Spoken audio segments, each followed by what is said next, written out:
Hi everyone, this is my NIU UQi GT.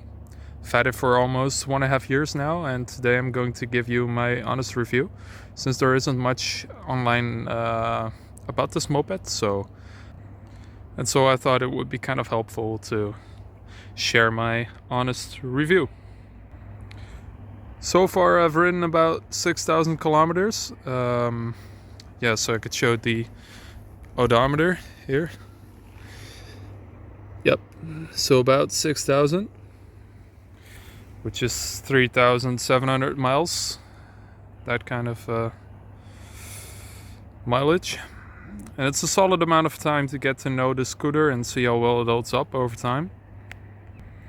So about charging and the battery, this model comes with a 2.1 kilowatt hour Panasonic battery, which I chose over the standard LG pack, which was a little bit more expensive, but then the Panasonic battery has a higher energy density, which I thought was worth it. And I usually store the battery indoors when I'm not using the scooter. I'm not sure if it had made a noticeable difference in battery health, but it could help or should help with the longevity in the long run. Charging the battery takes up about 6 to 7 hours for full charge. It depends a bit on the temperature and the current charge level, but that's roughly what you can expect. So this is the charger you charge the NIU by. You can either get the battery out and charge it via this port. So you can get the battery out, or get this thing in through here, or you can get the battery out like this. About the battery, something that is a bit quirky is that this charging adapter doesn't directly go through this port, so the cable comes out this way. So you have to kind of get the cable in a loop and hold the cable down in order to get it this way, get it charged up this way. So that's a bit quirky. So this is what it says when the battery is charging, but the charging estimate is not really correct right now. There is also a port for locking and unlocking the steering wheel, and there's a USB charging port. It's USB-A. The USB-A isn't really fast, but you can charge your phone with it. I think it's about 5 volts. So yeah, but this thing doesn't do much other than locking and unlocking the steering wheel. And there's a hook for a back. About the storage and passenger seat, so the battery sits underneath the seat, which means there's no built-in storage compartment. So that's why I added a top case on the back. And I can easily switch between the top case and also a cushion for a second passenger. So yeah, that's something I could easily change to. But right now there's a mount for the back case, which for in winter it's kind of handy. So the driver's seat is pretty comfortable, I'd say.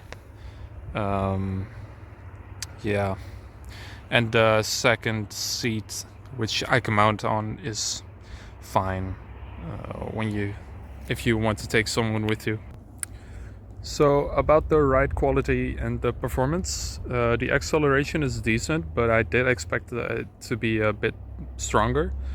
That said, in the city traffic it keeps up well, and you can move between cars without any issues. So this is the electric motor. It's a in-hub motor. made by Bosch. I'm not sure if it says the wattage on there. It should be somewhere. Yeah, Bosch. But it should be a 1500 watt motor, which is okay, but yeah, it's okay. And the top speed is about 52 kilometers an hour, which is the legal limit here in the Netherlands. But there's also a mode 1. I can quickly turn it on.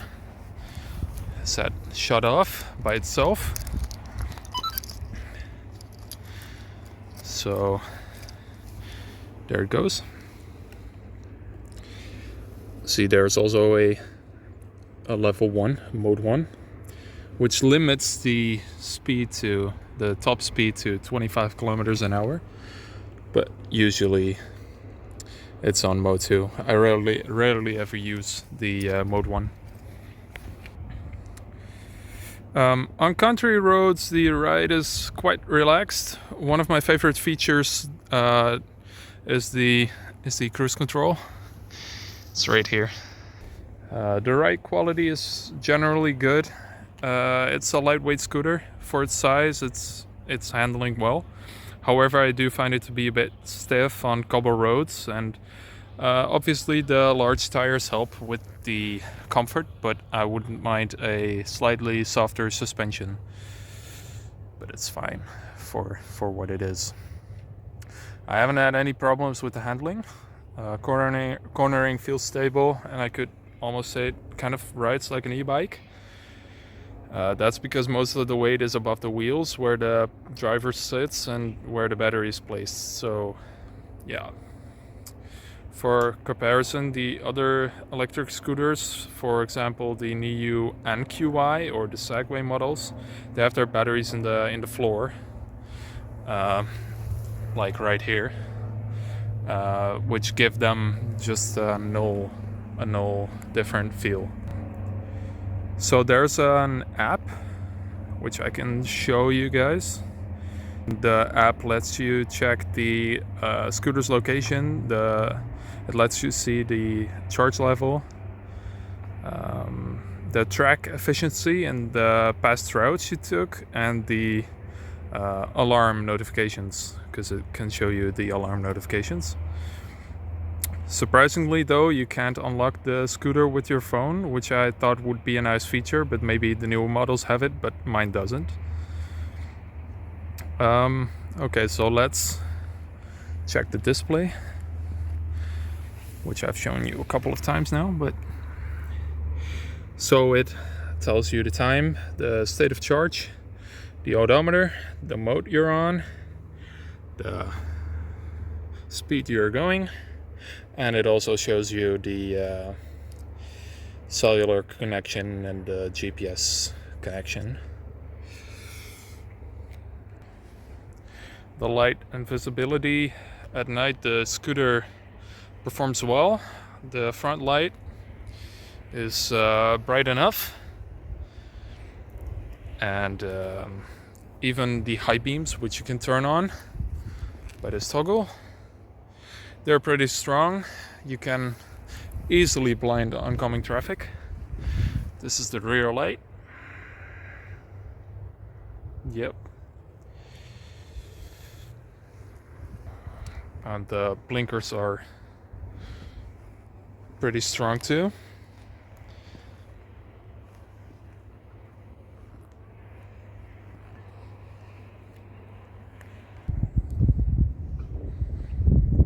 So this is with the emergency lights on. Quickly took my helmet off. So about the braking and regeneration, the scooter has regenerative braking, which kicks in when you press the brakes lightly, and the regen strength depends on the battery status. In theory, you could ride with just using regen, but in most cases you'll still need to use the friction brakes, especially for harder stops. And the friction brakes are good, I would say. These are the brake pads and the discs. There's also one in the back. It has ABS. Fortunately, I did not have to use that.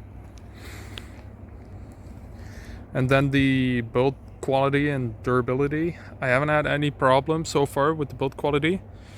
All the plastic panels are still secure. There's no rattling sounds or any issues.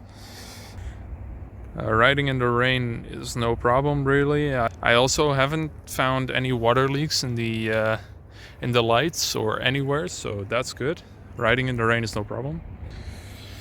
So my overall verdict, for me, the scooter is great for commuting, especially when the sun is out like today. And the temperature is nice, which isn't today, but it's fine. It's just fun to ride.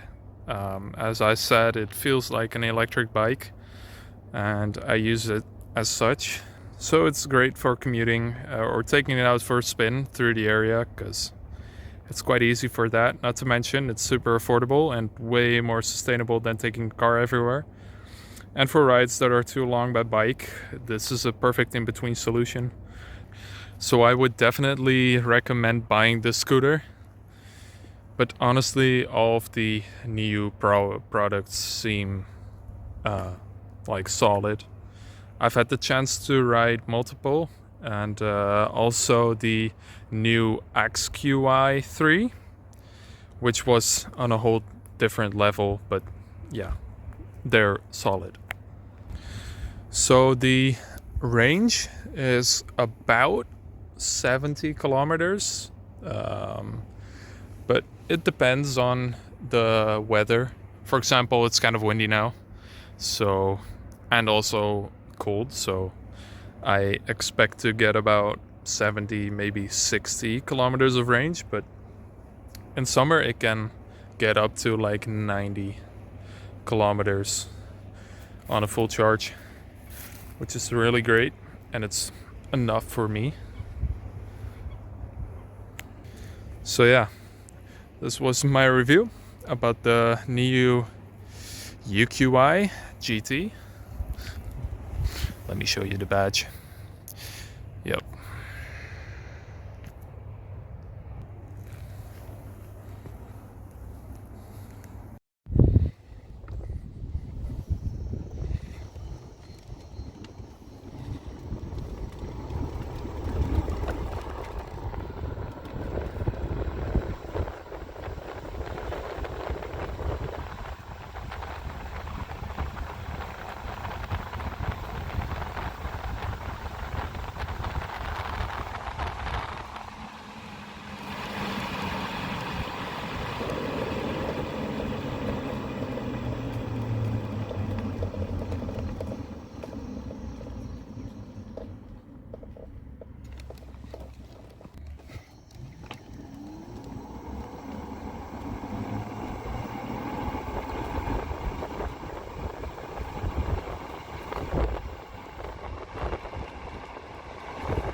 If you have any questions, drop them in the comments. Let me know what you think about a scooter. Would you use it for commuting? Let me know. I'm kind of curious. Thanks for watching.